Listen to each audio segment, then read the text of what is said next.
Hello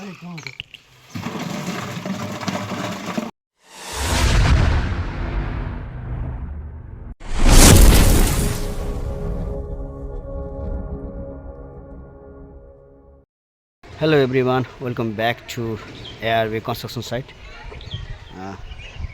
मेरो पछाडि देख्न सक्नुहुन्छ आज हामी टाइलिङको काम पनि कम्प्लिट भइसकेको छ। अब हामी कोलमको काम चाहिँ स्टेप बाई स्टेप तपाईहरुलाई सिकाउँदै र काम गर्दै गर्नेछौँ।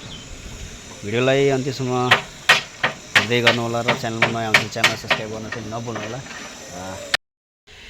टाइलिङको काम सम्पन्न भइसकेको छ, देख्न सक्नुहुन्छ। अब चाहिँ हामी कोलमको फर्मा सेटको काम सुरु गरिसकेका छौँ। फर्मा सेट सुरु गरेर हामी चाहिँ कोलमलाई कङ्क्रिट कास्टिङ कामको अगाडि बढाउँछौँ। अब हामी अहिले चाहिँ तपाईले देख्न सक्नुहुन्छ यहाँ चाहिँ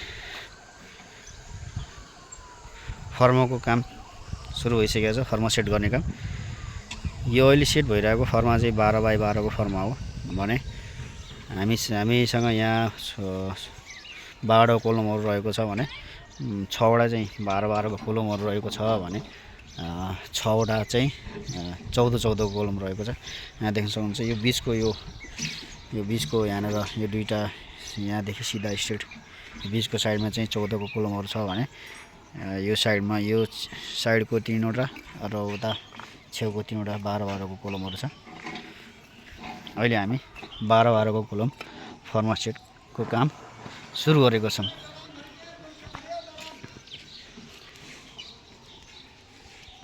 देख्न सक्नुहुन्छ हामीले चाहिँ अहिले 12 को कोलम सेट गरिरहेका छौँ है। पहिला हामीले कङ्क्रिट कास्टिङ गर्नुभन्दा अगाडि हामीले चाहिँ फर्मालाई राम्रोसँग सेट गरेर लेभल गरिसकेपछि त्यसपछि मात्रै हामीले कङ्क्रिट कास्टिङ काम सुरु गर्छौँ।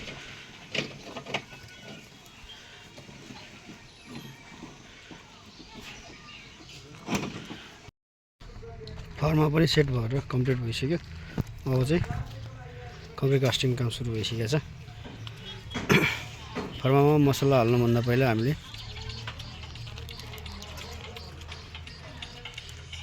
केही पानी र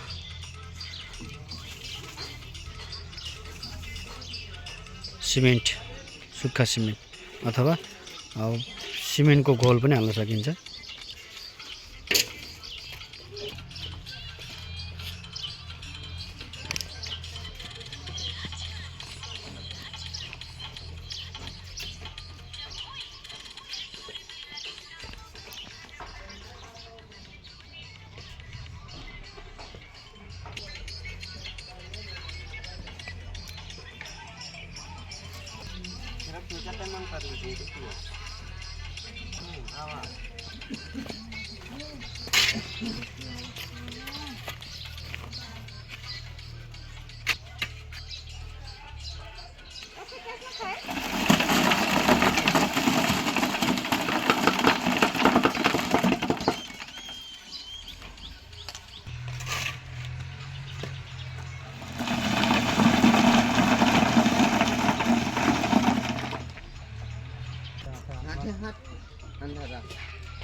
वो साइड लगाई तो कहाँ गई घेरा गई।